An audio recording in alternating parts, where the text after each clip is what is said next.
Mis hermanos, el apóstol Pablo, en su epístola que escribe a los cristianos que se encuentran en la ciudad de Roma, expone en los primeros 8 capítulos de la epístola la realidad gloriosa de nuestra salvación. ¿Cuál es esa realidad? Que somos justificados, es decir, cuando alguna persona escucha justificados muchas veces no entiende qué significa ese término. Pues justificados significa que hemos sido aprobados por Dios para estar delante de su presencia. En los primeros 8 capítulos de la epístola a los romanos, el apóstol Pablo exhibe esa realidad gloriosa que hemos sido justificados por Dios al depositar nuestra confianza, nuestra fe en la provisión que Él ha dado para la salvación. Es decir, hemos depositado nuestra confianza, nuestra fe en la bendita persona de nuestro Señor Jesucristo. Ahora, el apóstol Pablo, desde el capítulo 1, versículo 16, hasta el capítulo 3, versículo 31, ha expuesto, ha enseñado que esa justificación es necesaria y es real, pues nos ha demostrado en esos pasajes que toda la humanidad está destituida de la gloria de Dios y bajo la ira de Dios. En el capítulo 4 vimos cómo el apóstol Pablo comprobó que esa forma en que el hombre es salvo, es decir, al depositar la confianza en la provisión que Dios ha dado para la salvación, era algo enseñado por la bendita palabra del Señor. Lo hizo a través de mostrarnos en la historia de Abraham cómo Abraham colocó su fe, colocó su confianza en la bendita promesa que Dios le había dado en torno a su salvación. Ahora, esa promesa tuvo cumplimiento en la vida y obra de nuestro Señor Jesucristo al establecer el nuevo pacto en su sangre, la única manera en que el hombre puede llegar a tener una relación con Dios. Para hacer esa exposición de esos primeros 4 capítulos, tuvimos 28 enseñanzas para ahondar sobre esos 4 capítulos. Ahora, desde el capítulo 5 al capítulo 8, el apóstol Pablo se centra en señalar los frutos de la justificación, los frutos que nos trae el estar justificados delante de Dios. Los primeros 4 capítulos el apóstol Pablo ha expuesto la bendita doctrina de la justificación por la fe, y a partir del capítulo 5 y hasta el capítulo 8 la epístola entra en otra sección, una sección donde el apóstol Pablo expone los frutos de haber sido justificados por Dios. En el capítulo 5 se va a exponer que nuestra justificación ha traído reconciliación con Dios y lo que ello sucede o lo que sucede en torno a estar reconciliados con Dios. En el capítulo 6 el apóstol Pablo expondrá la santificación, la liberación del poder del pecado que nos trae el haber sido justificados por Dios. En el capítulo 7 el apóstol Pablo entrará a exponer que ahora la ley no nos condena, que estamos libres de la condenación de la ley. Y en el capítulo 8 el apóstol Pablo expone que vive en el ser del creyente, está en el ser del creyente el Espíritu Santo de Dios que nos lleva a vivir según la voluntad de Dios. Ahora, cada uno de estos frutos de la justificación resaltan algo maravilloso en torno a la vida del cristiano. Y lo que resaltan es que su salvación es segura. Cada uno de esos puntos, desde el capítulo 5, 6, 7 y 8, ese aspecto de estar en paz con Dios, ese aspecto de santificarnos, ese aspecto de estar libres de la condenación de la ley y ese aspecto de que el Espíritu Santo mora en el creyente, lo que resaltan es una verdad gloriosa. La salvación es segura para el creyente y es segura porque nuestro Señor Jesucristo lo logró. No depende de nosotros, no depende de algo que hicimos, no depende de algo que hagamos, no depende de algo que hagamos en el futuro, sino que es un regalo divino. Nuestra salvación es por gracia y por eso es segura. De allí el énfasis que vamos a encontrar en cada uno de estos 4 capítulos que iniciamos el día de hoy estudiándonos, que el apóstol Pablo cada vez que finaliza uno de estos 4 capítulos enfatiza que todo esto se debe a nuestra unión con Cristo, a nuestro bendito Señor Jesucristo. Y quiero que rápidamente, y estoy haciendo una introducción de lo que empezaremos a estudiar en esta mañana, quiero que rápidamente veamos cómo cada uno de estos capítulos 5, 6, 7 y 8, finalizan siempre apuntando a por qué tenemos estas grandes bendiciones. Por ejemplo, en Romanos capítulo 5, versículo 21, que es el último versículo del capítulo 5, el apóstol Pablo dice: para que así como el pecado reinó para muerte, así también la gracia reine por la justicia para vida eterna, mediante Jesucristo, Señor nuestro. Capítulo 6, último versículo 23, dice: porque la paga del pecado es muerte, mas la dádiva de Dios es vida eterna en Cristo Jesús, Señor nuestro. Capítulo 7, versículo 25, inicia diciendo el apóstol Pablo: gracias doy a Dios por Jesucristo, Señor nuestro. Y capítulo 8, versículo 39, ni lo alto, ni lo profundo, ni ninguna otra cosa creada nos podrá separar del amor de Dios, que es en Cristo Jesús, Señor nuestro. Así que en esos 4 capítulos donde el apóstol Pablo expone los frutos, los benditos y deliciosos frutos que trae el haber sido justificados por Dios, señala y enfatiza que se debe a nuestra unión con Cristo, que se da al haber depositado nuestra fe, nuestra confianza en su bendita persona y obra, la bendita persona de nuestro Señor Jesucristo. El comentarista bíblico Douglas Moo dice lo siguiente en torno al capítulo 5 al 8. Él dice: en los capítulos 5 al 8, Pablo invita al cristiano a unirse a él en gozosa acción de gracias por todo aquello que el evangelio provee. Es maravilloso esta exposición de estos capítulos 5, 6, 7 y 8, porque muestra lo que poseemos, los frutos de haber sido justificados por Dios. Reitero, nuestra salvación es segurísima, pues no se basa en algo que nosotros hayamos hecho, hagamos o haremos, sino en algo que Jesucristo ya hizo por su pueblo. Y en este capítulo 5 que vamos a iniciar a estudiar en esta mañana, pues Pablo quiere enfatizar esta verdad.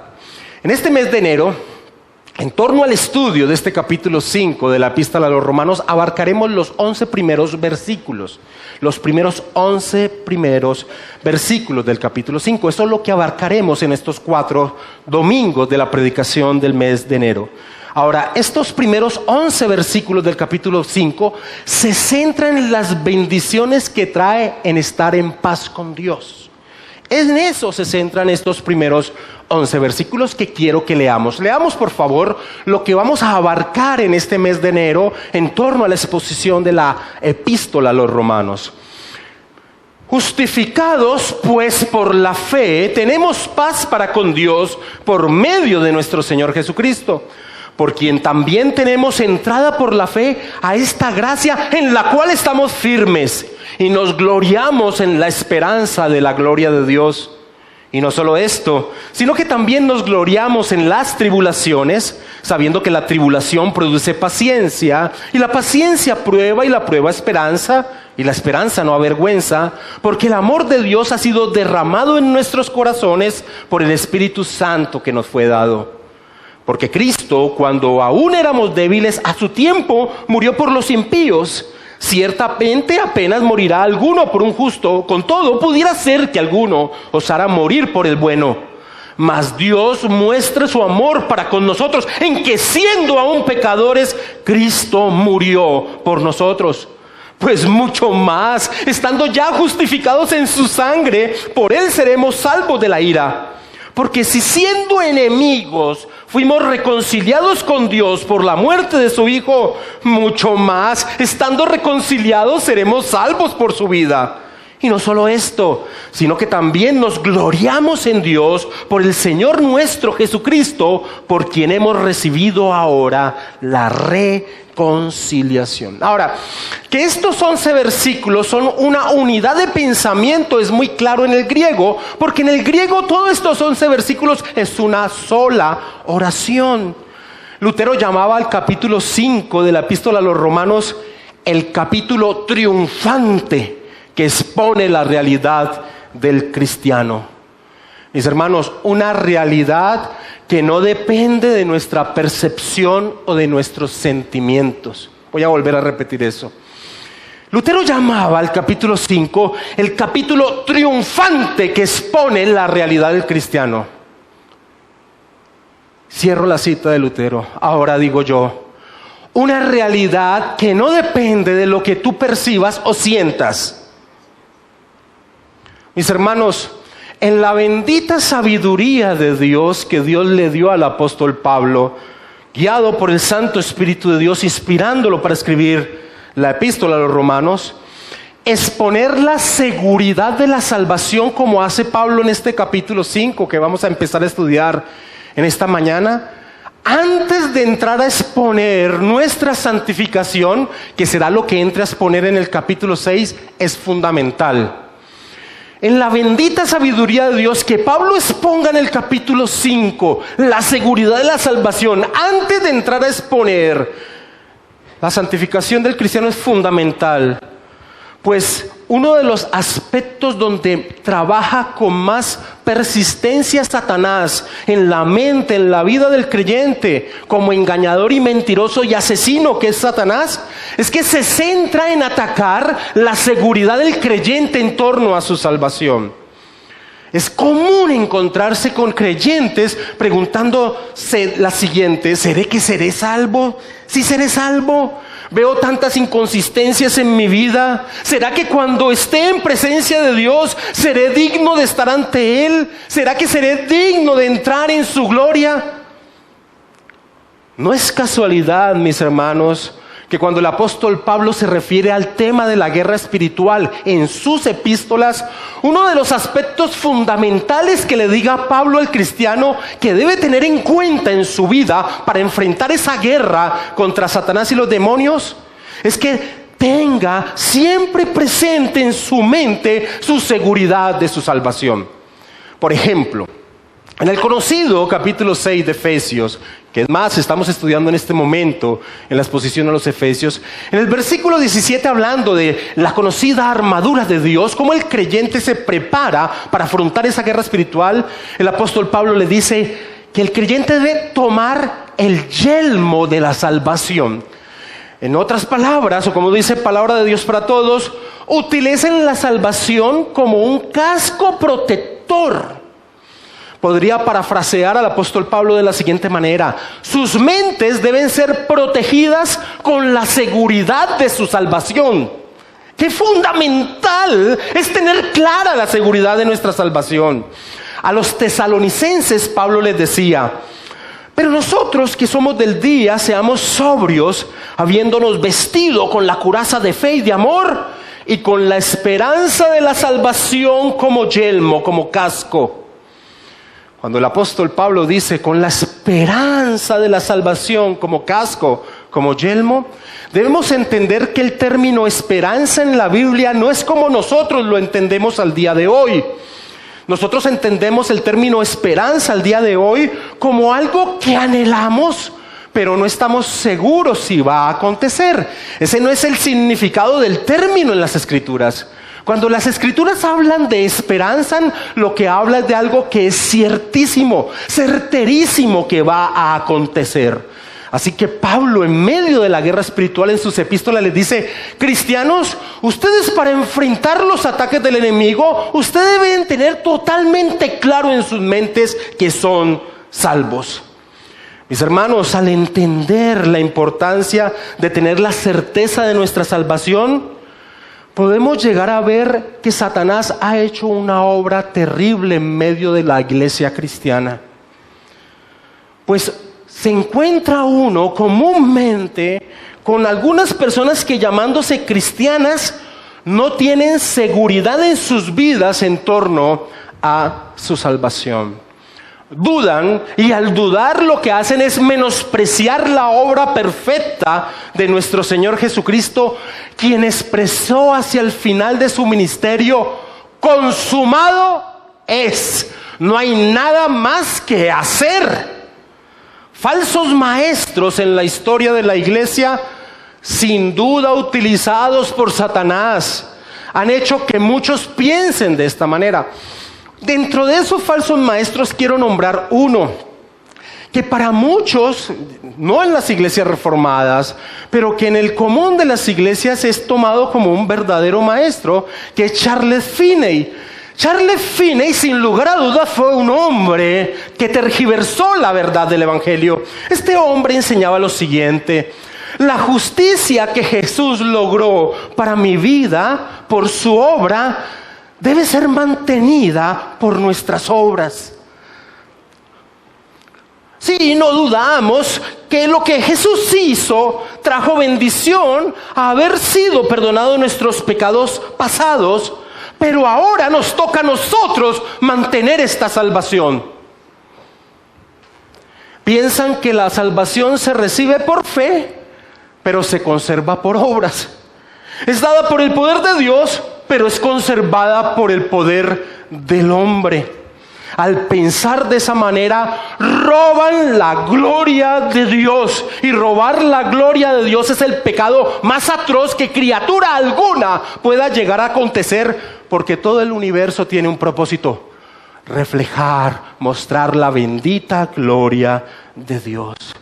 Sin lugar a dudas, Satanás ha hecho un terrible trabajo, porque estas palabras que acabo de expresar en la boca de Finney es lo que piensan muchos cristianos de la vida cristiana. Cristo logró, sí, perdonar nuestros pecados, pero a partir de ahora nos toca a nosotros mantener la salvación. ¡Terrible! ¡Qué pesadilla sería eso! ¡Qué rápido se perdería la salvación! ¡Qué inútil fue la obra de Cristo! Según estos supuestos llamados cristianos, según este terrible pensamiento que le llamo satánico, hoy somos hijos de Dios, pero mañana volveríamos a ser hijos de Satanás. Según este pensamiento, que es el común del pensamiento de los cristianos hoy en día, y por eso digo que Satanás ha hecho una terrible obra dentro de la iglesia de Cristo. Según ese pensamiento, Jesucristo es un mentiroso. Pues hablando de sus ovejas, Él como buen pastor afirmó lo siguiente: mis ovejas oyen mi voz, y yo las conozco y me siguen, y yo les doy vida eterna, y no perecerán jamás, ni nadie las arrebatará de mi mano. Mi Padre que me las dio es mayor que todos, y nadie las puede arrebatar de la mano de mi Padre. Juan capítulo 10, versículo 27 al 29. Ahora, decir o pensar que se puede llegar a perder la salvación es decir: Jesús, tú eres un pésimo pastor. De allí lo importante y fundamental que el apóstol Pablo entra a exponer en estos pasajes: el fruto, el bendito fruto de nuestra justificación, que expone la seguridad de nuestra salvación. Que los cristianos duden de su salvación es muy contrastante con los creyentes que vivieron antes de la obra de Cristo. Que los cristianos al día de hoy puedan llegar a dudar de su salvación es muy contrastante con los creyentes que vivieron antes de la obra de Cristo, antes que la segunda persona de la Trinidad se encarnara y cumpliera su ministerio terrenal y muriera en la cruz. Porque los creyentes antes del ministerio terrenal de Jesús depositaron su confianza en una promesa.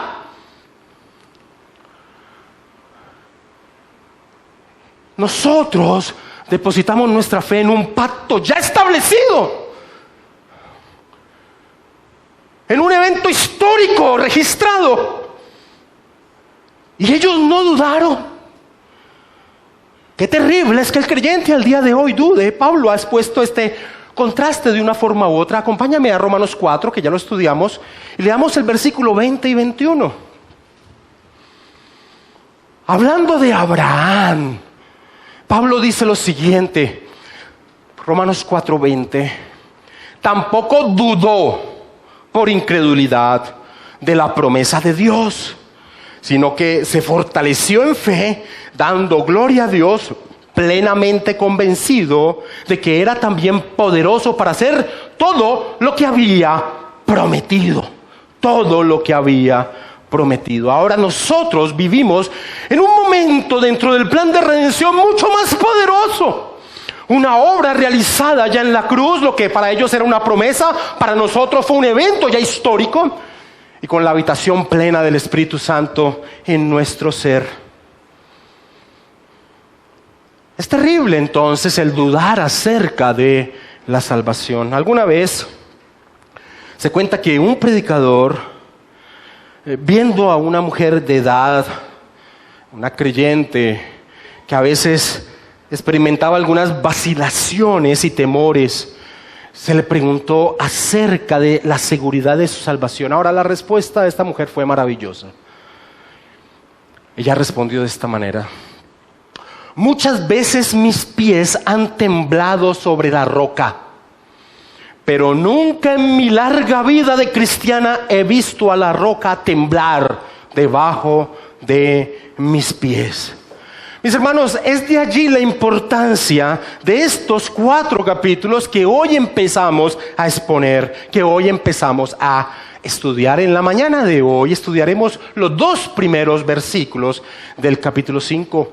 Espero que tengan fuerzas, porque hay tanta riqueza en estos 2 primeros versículos que seguramente la prédica no será corta. Vamos a que el Señor nos asista. Leamos el versículo 1 y 2 de Romanos capítulo 5.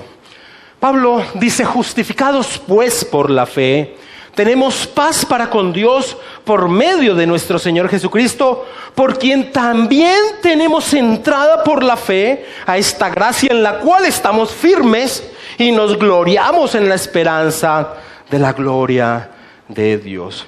En estos 2 versículos el apóstol Pablo muestra 3 frutos maravillosos de nuestra justificación. 3 frutos maravillosos de nuestra justificación. Ahora, él inicia diciendo algo que uno dice: bueno, Pablo, te has gastado 4 capítulos de tu epístola hablando de la justificación por la fe. ¿Por qué vuelve y la repites al inicio? Mira que él dice: justificados pues por la fe. Mejor dicho, él no puede desligar lo que va a exponer de lo que Dios ha hecho por nosotros. Justificados pues por la fe es la expresión con que inicia el apóstol Pablo, y lo que hace es unir todo lo que él ya ha expuesto hasta ese momento, lo que yo he llamado en esos 4 capítulos la bendita doctrina de la justificación por la fe. Que mediante la fe en el Señor Jesucristo, la provisión de Dios para salvación, Pablo y los cristianos de Roma, así como los cristianos de todas las épocas y lugares, han sido declarados libres de toda condenación delante de Dios. Pablo, los cristianos en Roma de esa época y todos los cristianos de todos los tiempos han sido declarados libres de toda condenación delante de Dios. Justificados es una expresión en pasado. Justificados es una expresión de algo ocurrido ya. Y en el griego hay un tiempo verbal que no tenemos en el español, que es el tiempo verbal aoristo, y es el que utiliza Pablo aquí, que lo que quiere indicar es que fue una obra hecha una vez para siempre. Una obra hecha una vez que tiene implicación para siempre. Es el tiempo verbal que utiliza el apóstol Pablo acá. Hecha una vez y para siempre, en la que Dios absuelve al pecador. Esa es la esencia, la naturaleza de la justificación. Somos tan justos, y escúchame esto, mi hermano, somos tan justos ahora, en medio de nuestras inconsistencias, como lo seremos 1.000.000 de años después de haber sido glorificados. Voy a volver a repetir: somos tan justos ahora, cuando nos vemos tan inconsecuentes ahora, en torno a la vida cristiana como lo seremos 1.000.000 de años después de haber sido glorificados. Somos tan justos ahora porque nuestra justicia no es propia. Es la justicia imputada de Cristo sobre nuestra vida. No depende, y he repetido ya esta frase varias veces en el día de hoy, no depende de lo que hicimos, hacemos o haremos, sino de lo que Cristo hizo una vez y para siempre. Una vez y para siempre. A muchos esta verdad suena escandalosa y tienen razón porque el evangelio es escandaloso. No mira nomás en pasajes que estudiaremos en estos próximos domingos. Lee el versículo 6 de Romanos 5. Porque Cristo, cuando aún éramos débiles, a su tiempo murió por los impíos. Y mira el versículo 8. Mas Dios muestra su amor para con nosotros, en que siendo aún pecadores, Cristo murió por nosotros. Es en esa expresión de seguridad que Pablo habla en este capítulo 5, de una posición que no nos será quitada, que él aborda desde aquí hasta el capítulo 8 su exposición. Alguien dijo acertadamente: la justificación es la bendición que incluye todas las demás bendiciones, porque sin ella no podemos seguir avanzando en este disfrute. Ahora, y es obligatorio cuando uno habla de este tema, tristemente, voy a hacer de una manera muy resumida una aclaración. ¿Por qué resumida? Porque ya lo traté cuando expusimos el capítulo 3 y lo trataré cuando empecemos a exponer el capítulo 6 de Romanos. ¿Cuál aclaración? La doctrina de la justificación por la fe, al ser gloriosamente escandalosa, ha sido tergiversada, ha sido blasfemada por muchos quienes dicen: lo que ustedes enseñan entonces es que a Dios no le interesa si pecamos o no. Lo que ustedes enseñan entonces es que a Dios no le importa cómo vivamos. Mis hermanos, esa calumnia es común cuando se enseña acerca de la justificación por la fe. Mira que a Pablo ya le sucedió. Romanos capítulo 3, versículo 8. Ya hablamos de eso. Pablo, hablando de la justificación por la fe, para entonces y dice: ¿y por qué no decir, como se nos calumnia y como algunos cuya condenación es justa, afirma que nosotros decimos, hagamos males para que vengan bienes? Ahora, al contrario de lo que los herejes expresan en torno a la doctrina de la justificación, que nos lleva a la plena seguridad de nuestra salvación, es que la doctrina de la justificación lo que hace es impulsar la vida en santidad. Eso es lo que hace cuando alguien tiene claramente en su mente que ha sido salvo, no por lo que él haga, sino por lo que Cristo hizo por él. En vez de, según el pensamiento blasfemo de muchos, de que dice: entonces no importa, ustedes enseñan eso, no importa cómo vivan. Por el contrario, lo que hace es impulsar, motivar una vida entregada para Dios por lo que Él hizo por nosotros. Y eso se ve al inicio del capítulo 6. En el capítulo 5 Pablo expone la seguridad de nuestra salvación, pero mira cómo inicia el capítulo 6. ¿Qué pues diremos? ¿Perseveraremos en el pecado para que la gracia abunde? En ninguna manera, porque los que hemos muerto al pecado, ¿cómo viviremos aún en él? Y este paréntesis siempre hay que hacerlo para que los herejes, como dice Pablo, cuya condenación es justa, no sigan pervirtiendo la bendita doctrina de la justificación por la fe. Ahora, regresando al texto de Romanos capítulo 5, que vamos a empezar a estudiar en esta mañana. El apóstol Pablo, después de señalar la realidad de la justificación del cristiano, entra a indicar la primera implicación en torno a esa posición de justicia que tenemos ahora ante Dios. Versículo 1 de Romanos 5. Justificados pues por la fe, tenemos paz para con Dios por medio de nuestro Señor Jesucristo. Esto es glorioso. ¿Cómo? Tenemos paz para con Dios. Es glorioso. Es una expresión gloriosa y Pablo la hace de esta manera, en primera persona del plural y en tiempo presente. Pablo y todos los cristianos nos encontramos en la posición de gracia que él describe. Mis hermanos, hay algunos aspectos de nuestra salvación que no disfrutaremos sino en el momento de nuestra glorificación. Pero tener paz para con Dios es algo que ocurre en el momento que el Espíritu Santo nos une a Cristo. Se nos da vida espiritual, tenemos paz para con Dios. Dice Francisco La Cueva, teólogo español, muerto ya: la justificación retira la culpabilidad del pecado, y quitado este obstáculo sobreviene la paz. Por fe nos asimos del brazo de Cristo y de su fuerza salvadora y quedamos en paz para con Dios. Pero hay aquí algo más que la cesación de una enemistad. Hay también relación íntima, amor profundo, porque Dios nunca es para nosotros alguien neutral. O es el peor de los enemigos, o es nuestro Padre. Cierro la cita de La Cueva. Ahora, yo sé que cuando se habla de tener paz para con Dios, el ignorante en su condición dirá: ¿paz para con Dios? Si yo siempre he estado en paz con Dios. Si yo siempre he tenido un muy bonito sentimiento para con Dios. Ahora, la relación de amistad o enemistad con Dios no es algo que se centre en lo emocional o en nuestras percepciones particulares. Los hombres nacemos en un estado de enemistad contra Dios, pues nacemos con este principio de acción. Todos los hombres. ¿Cuál? Vivir para satisfacer nuestros deseos. Nacemos buscando nuestra gloria. Levante la mano quien no nació así, mi hermano. O levante la mano quien no tiene ese como un principio que aún impulsa muchas veces su vida.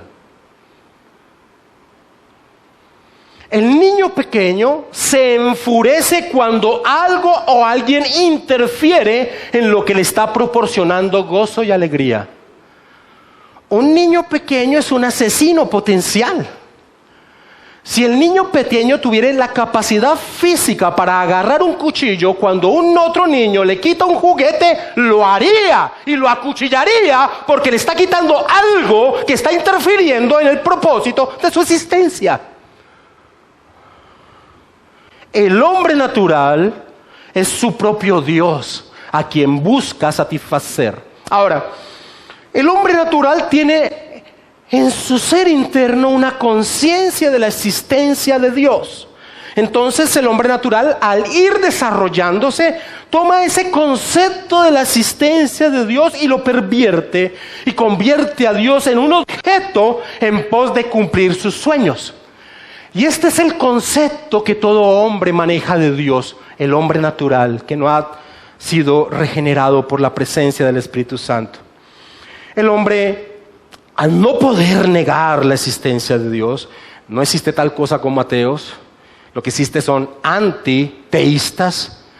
Dice: Dios mío, te amo tanto, por favor concédeme esta petición, este anhelo que está en mi corazón y que me hará feliz. Ese es el Dios del hombre natural. Jamás se cruza por su mente vivir en pos de los deseos y propósitos divinos. No le importa. Dios solo es un medio para conseguir su felicidad. Ese es el Dios del hombre natural. Ahora, lo terrible es que siga siendo ese Dios de algunos que estén aquí sentados. Un medio para que Él conceda lo que yo quiero en mi corazón. Ahora, Dios no es un ser impersonal. Dios no es una energía abstracta. Dios es un ser personal con un propósito en torno a lo que Él creó. Y ese propósito es su bendita gloria. Por tal razón, desde su nacimiento y debido a su condición caída, el hombre es un enemigo de Dios, pues no vive para manifestar la verdad de todo el universo, la gloria de Dios. Pablo dice en Romanos 1:18, que estudiamos ya hace tiempo atrás: porque la ira de Dios se revela desde el cielo contra toda impiedad e injusticia de los hombres que detienen con injusticia la verdad.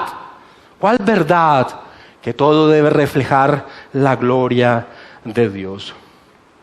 Pablo dice la condición terrible de enemistad en la cual nos encontramos en torno a Dios, y lo hace expresando una frase que es terrible. Él dice que nosotros, el hombre natural, es hijo de ira.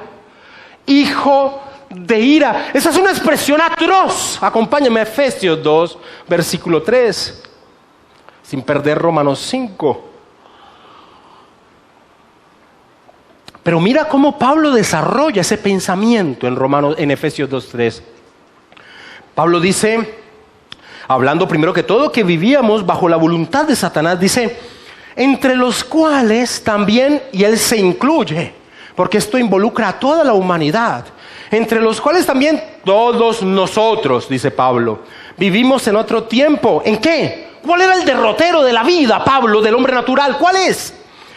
En el cual todos nosotros vivimos en otro tiempo en los deseos de nuestra carne, haciendo la voluntad de la carne y de los pensamientos. Y dice, el resultado era, y éramos por naturaleza hijos de ira, lo mismo que los demás. Esa es una expresión atroz. Hijos de ira, reservados bajo la ira divina. El Señor Jesucristo señala que esa forma de vida expone quién es nuestro verdadero Padre. Él les dijo a los fariseos, vosotros sois de vuestro padre el diablo, y los deseos de vuestro padre queréis hacer. Santiago, exponiendo la tendencia natural de utilizar a Dios como un objeto en pos de nuestros deseos, dice, pedís y no recibís porque pedís mal, para gastar en vuestros deleites. Dice, oh almas adúlteras, ¿no sabéis que la amistad del mundo es enemistad contra Dios? Cualquiera pues que quiera ser amigo del mundo se constituye en enemigo de Dios. Y Pablo lo resume así: por cuanto los designios de la carne son enemistad contra Dios, porque no se sujetan a la ley de Dios, ni tampoco pueden, ni quieren. David expresó, Dios es juez justo y Dios está airado contra el impío todos los días. Así que aquel que pregunte, ¿paz para con Dios? Si yo siempre he tenido una relación íntima con Dios, pues es un ignorante de la verdad y ha vivido engañado creyendo tener relación con Dios, cuando realmente ha tenido relación con su padre Satanás, quien le dice al oído, te comprendo, mi hijo, y quiero satisfacer los deseos de tu corazón. Ese no es el Dios de la Escritura. El Dios de la Escritura vive en pos de satisfacer su voluntad, porque busca su gloria, la cual cela, y el hombre por ello se constituye en un enemigo de Dios. John MacArthur cuenta esta anécdota. Una vez escuché decir a un entrenador de fútbol profesional durante un servicio devocional antes de un juego que se realizó para su equipo: yo no sé si Dios existe, pero me gusta que tengamos estas reuniones. Por si acaso existe, quiero estar seguro de que está de mi lado, decía el entrenador, ignorante. Dice MacArthur, sentimientos de esa clase son expresados con frecuencia por incrédulos que piensan que el creador y sustentador del universo puede ser manipulado con salamerías superficiales para que cumplan sus deseos al pie de la letra. Dios nunca se pone al lado de los incrédulos. Él es su enemigo. Ahora, mis hermanos, cuando el creyente entiende la grandeza de Dios, saberse enemigo de Dios es la peor de las condiciones que alguien pueda tener. El hombre en su estado natural es un ser miserable en su condición. Pero, y es aquí donde entra la primera expresión que da Pablo en Romanos capítulo 5. Pero, un bendito pero.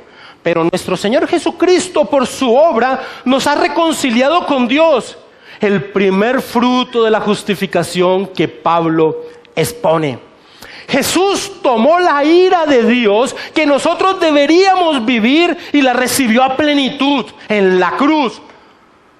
Él bebió el cáliz de la ira de Dios hasta los sedimentos, completa.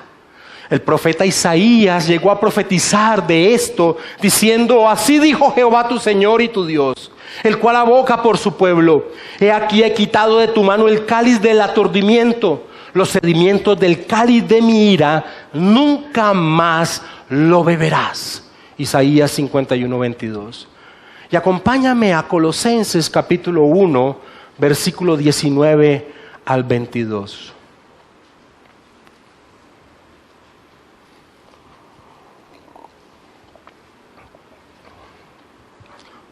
Por cuanto agradó al Padre que en Él, en Cristo, habitase toda plenitud, y por medio de Él reconciliar consigo todas las cosas, así las que están en la tierra como las que están en los cielos, haciendo la paz mediante la sangre de su cruz. Y a vosotros también, que erais en otro tiempo extraños y enemigos en vuestra mente, haciendo malas obras, ahora os ha reconciliado en su cuerpo de carne por medio de la muerte, para presentarnos santos y sin manchas e irreprensibles delante de Él. Este inicio de Romanos capítulo 5, justificados pues por la fe, tenemos paz para con Dios por medio de nuestro Señor Jesucristo, es algo maravilloso.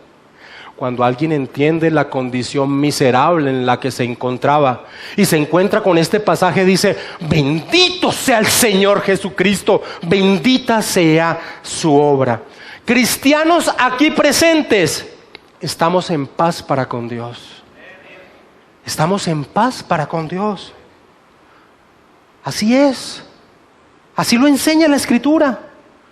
¿No lo sientes en tu ser? ¿No tienes esa sensación? No importa. No depende de un sentimiento, de una sensación. No depende de tu percepción. Es una realidad. Ahora, es una realidad que tristemente muchos que se hacen llamar cristianos no lo tienen como una convicción. Es decir, no le dan pleno crédito a las Escrituras. Pleno crédito a las Escrituras.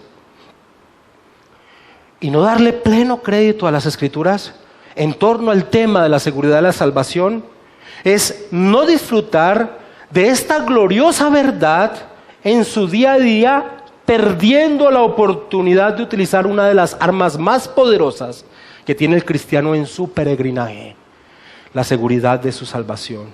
No vivir esta verdad, no tenerla como una convicción en su vida, impide a muchos cristianos gozarse cualquiera que sea su situación, salir triunfante cualquiera que sea su situación. Pero poseer esta verdad en su mente como una convicción de vida es ser libre en el más alto sentido de la expresión. El teólogo Charles Hodge decía en torno a esta verdad, la llamaba la dulce calma del alma. La dulce calma del alma. Mis hermanos, el creyente no es responsable de tener paz con Dios en el sentido de producirla, pero sí es responsable en el sentido de disfrutarla. De disfrutarla. Ahora, y ese es el primer punto que toca Pablo en Romanos capítulo 5, versículo 1.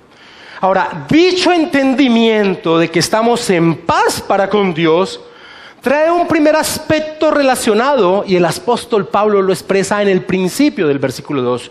Voy a volver a leer el versículo 1 y leo con énfasis el principio del versículo 2.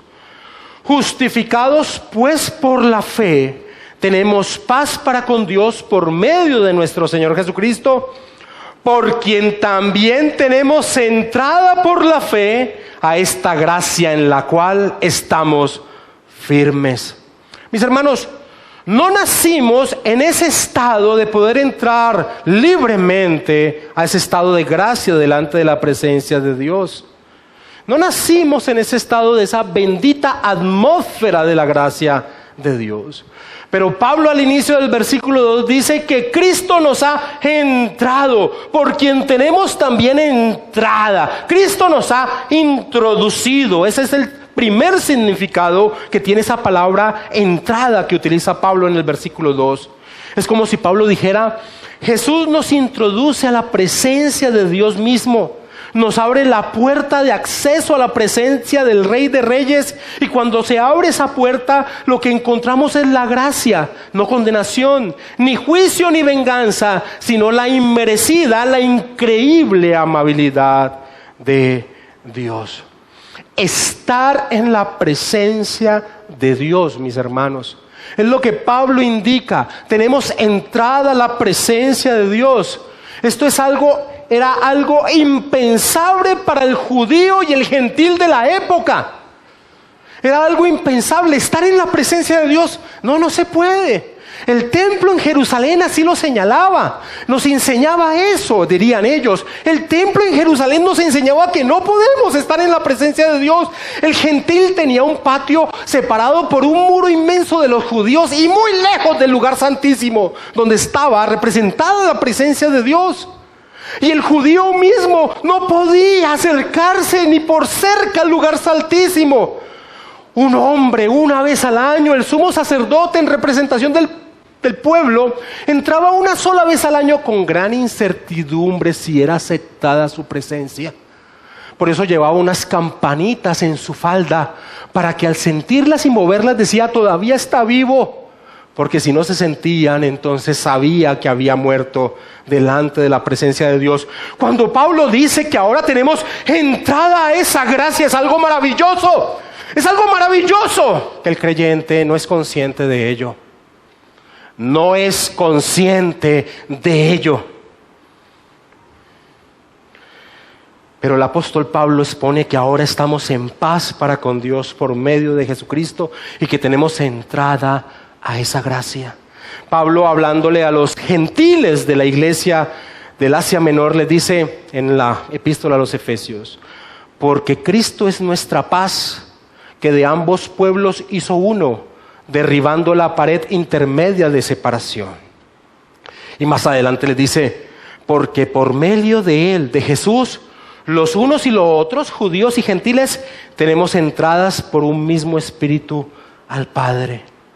Cuando Cristo murió en la cruz, el velo que separaba el lugar santísimo se rasgó en dos. Mateo dice: y aquí el velo del templo se rasgó en dos, de arriba abajo. Y el autor de Hebreos expone lo que esto significó. Él dice: así que, hermanos, teniendo libertad para entrar en el lugar santísimo por la sangre de Jesucristo, por el camino nuevo y vivo que Él nos abrió a través del velo, esto es de su carne, y teniendo un gran sacerdote sobre la casa de Dios, acerquémonos con corazón sincero, en plena certidumbre de fe.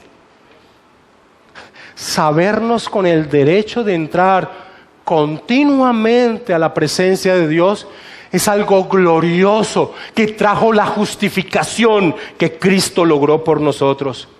El autor de Hebreos sigue diciendo: acerquémonos pues confiadamente al trono de la gracia, para alcanzar misericordia y hallar gracia para el oportuno socorro. En lugar de hostilidad, miedo o ansiedad, ahora hay en la vida del creyente una paz tranquila, marcada por un acceso a Dios continuo y sin obstáculos. Eso es algo maravilloso, mis hermanos. Y es algo maravilloso que los creyentes no utilizamos muchas veces. El apóstol Pablo dice en Filipenses capítulo 4: por nada estéis afanosos, sino que sean conocidas vuestras peticiones delante de ¿qué? De la presencia de Dios, con toda oración y ruego. Y la paz de Dios, que sobrepasa todo entendimiento, guardará vuestros pensamientos y vuestros corazones en Cristo Jesús. Eso es un regalo maravilloso, mis hermanos. Eso es una promesa maravillosa, pero eso no lo podíamos tener si no es por la bendita obra de nuestro Señor Jesucristo. Qué obtusos, qué necios aquellos que no disfrutan de la seguridad de la posición que ahora tienen en Cristo Jesús. Ahora, esa palabra entrada que utiliza Pablo en el versículo 2 tiene otra forma de utilización en esa época. La imagen que también tiene esa palabra que Pablo utiliza es la palabra que se utilizaba para hablar acerca del lugar donde llegaban las naves, los barcos, cuando llegaban al muelle. Es decir, que Cristo también nos ha dado entrada y seguridad que llegaremos a nuestro destino. En Cristo tenemos un seguro fin. Sin duda llegaremos al puerto. Él lo ha hecho seguro. Alguien expresó: estamos firmemente parados en la gracia divina, seguramente instalados, no solo como soldados que guardan a salvo su posición, sino también como peregrinos que caminan seguros hacia la patria. William Barclay, utilizando esta segunda forma en que se utilizaba esta palabra, dice: mientras tratemos de depender de nuestros propios esfuerzos, nos encontramos a merced de las tempestades, como los marineros que luchaban con un mar que amenaza tragárselos irremisiblemente. Pero ahora que hemos oído la palabra de Cristo, hemos llegado por fin al puerto de la gracia de Dios y conocemos la calma que viene de depender, no de lo que podemos hacer por nosotros mismos, sino de lo que Dios ha hecho por nosotros. Maravilloso.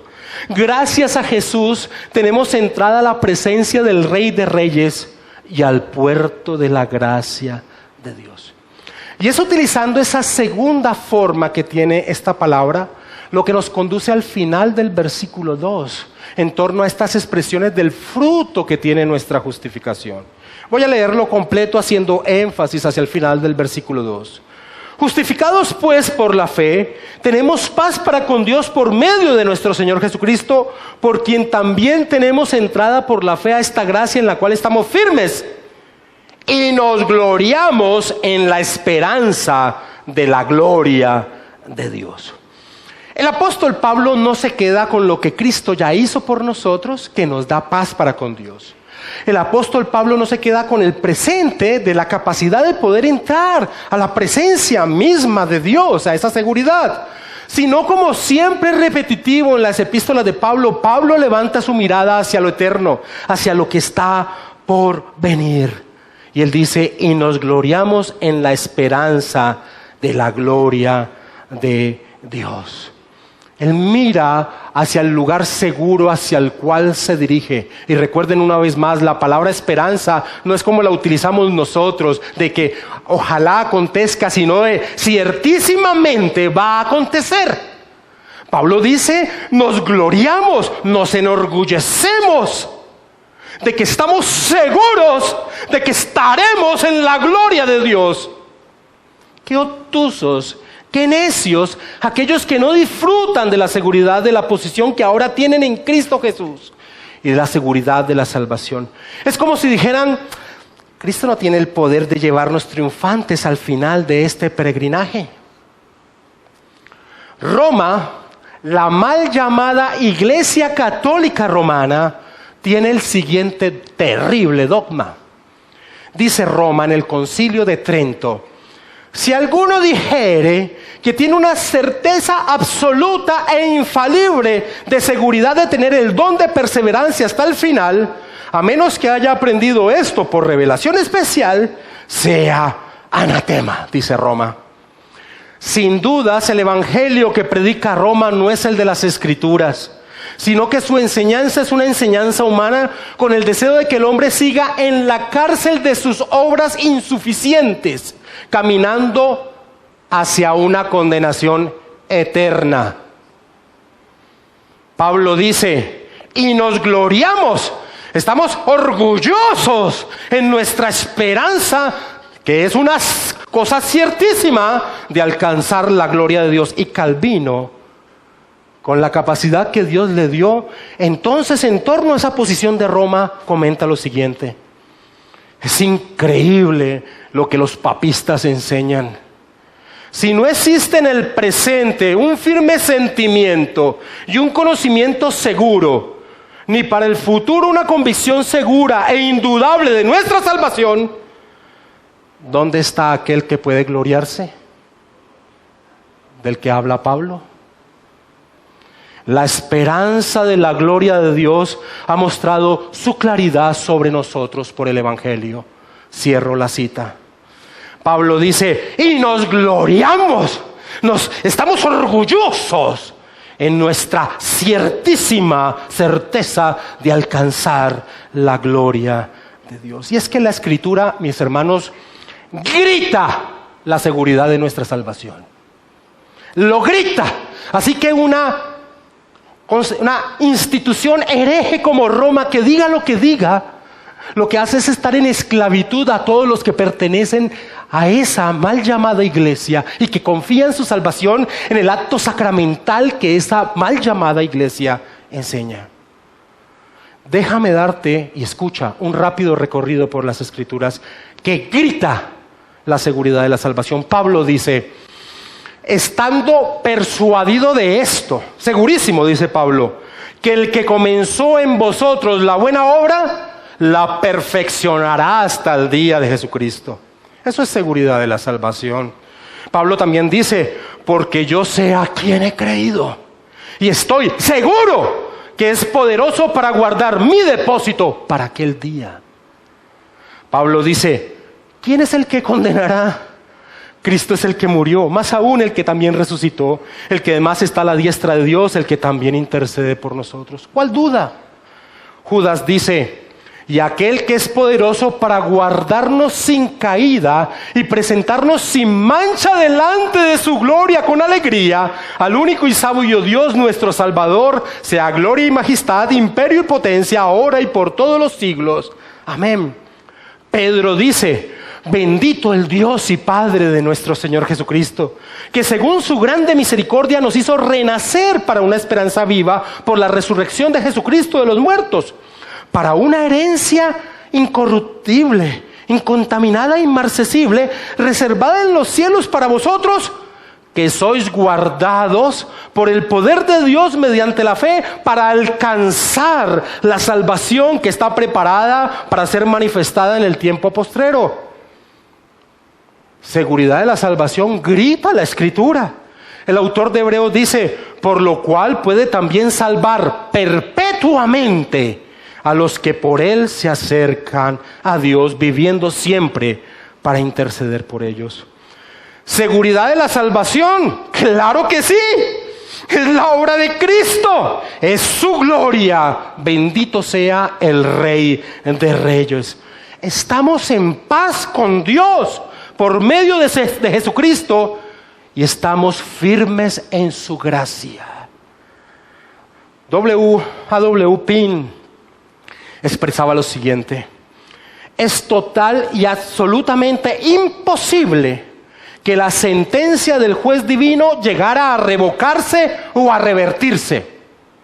La roca de la eternidad, que es Cristo, sería pulverizada por los rayos de la omnipotencia antes que quienes están protegidos bajo su abrigo sean puestos otra vez bajo condenación. Sin lugar a dudas nos gloriamos en nuestra esperanza de alcanzar la gloria de Dios. Sin Cristo estamos destituidos de la gloria de Dios, pero gracias a Cristo tenemos la esperanza, es decir, la certeza de experimentar, vivir, palpar, recibir la gloria de Dios. El apóstol Pablo dijo: tengo por cierto que las aflicciones del tiempo presente no son comparables con la gloria venidera que en nosotros ha de manifestarse. Claro que nos gloriamos en nuestra salvación y no lo dudamos porque es su obra. Calvino comentaba: la razón no solo del brote de la esperanza de la vida venidera, sino también de que nos atrevemos a regocijarnos en ella, es que descansamos en el seguro cimiento de la gracia de Dios. Aunque los creyentes ahora son peregrinos en la tierra, sin embargo, por su confianza vislumbran los cielos, de modo que atesoran su herencia futura en su pecho, con tranquilidad, dice Calvino. Mis hermanos, lo que ahora poseemos, que es grandioso, paz para con Dios, entrada a su presencia continua y segura, es solo un pequeño anticipo del gozo indescriptible de compartir las glorias del cielo y de Dios mismo. Un autor contemporáneo, porque cuando uno habla del cielo pasa esto en la mente. Cada vez me doy cuenta de los jóvenes, cada vez uno cuando ya va envejeciendo, cuando se levanta de la cama y se siente re mal, Cuando mira el pasado y veía la vitalidad y ahora ve la incapacidad. Cuando uno ve que va en picada y no en ascenso. Los que estamos en esa condición de que ya nos sentimos que vamos en picada de verdad y no en ascenso, cada vez atesoramos más el cielo. Porque recordamos la vitalidad que teníamos en el pasado, pero los jóvenes no piensan en el cielo porque creen que tienen mucho tiempo por vivir. Eso no lo sabemos ninguno de nosotros acá. Ahora, un autor contemporáneo, en torno a esa visión del cielo que es gloriosa para el cristiano debe vivir así, caminando en la tierra pero con la mirada en la eternidad. Un autor contemporáneo dice sabiamente lo siguiente: mientras más experimentamos nuestra paz con el Padre y nuestro acceso a Él, más deseosos tenemos de verlo cara a cara. Y tanto más seguros y emocionados estamos ante la perspectiva de la gloria y del cielo, el cielo en sí mismo puede ser una idea abstracta y poco apetecible. Pero si llegas a probar el acceso a Dios y te das cuenta de lo embriagante que es tener en tu lengua solo un par de gotas de su presencia, desearás beber de ese manantial. Mis hermanos, voltea a mirar tu vida. Tu vida seguramente está llena de conflictos. Sin lugar a dudas. Te aseguro que no hay nadie aquí que no tenga algo en su mente conflictivo. Si tú no estás anhelando el cielo, estás muy equivocado, muy ciego, muy torpe, muy tonto. Si usted, y este es un consejo pastoral, si usted no goza de seguridad y paz en torno a su salvación, debe evaluar su relación con Dios. Tal vez no las tienes porque todavía estás confiando en tus propias obras para alcanzar la salvación. Pero quien piense así debe saber que nunca podrá hacer suficiente buenas obras para encontrar paz por usted mismo delante de Dios. Solo confiando en la obra que Cristo realizó en la cruz podrá tener esa paz. Si no lo ha hecho de verdad, confíe en Él. Confíe en Cristo, confíe en las Escrituras. Deje de luchar creyendo que podrá tener paz por su cuenta. La paz con Dios se encuentra solamente en Cristo. Y cierro con esto. No sé si te diste cuenta, pero en estos 2 versículos Pablo hace algo maravilloso. Los frutos de la justificación por la fe los relaciona con el pasado, con el presente y con el futuro. Tenemos paz para con Dios como resultado del perdón recibido, de la obra de Cristo realizada, pasado. Tenemos acceso a la gracia de Dios, es un privilegio actual. Pero nos regocijamos en la esperanza de alcanzar la gloria, es nuestra herencia futura. Qué gloriosa es la salvación de nuestro Dios, mis hermanos. Ahora, la vida del creyente en este peregrinaje no es color de rosa. Pero aún en medio de las dificultades que vivimos en medio de este peregrinaje, la doctrina de la justificación por fe produce fruto. Y eso es lo que veremos la próxima semana. Vamos a orar, mis hermanos.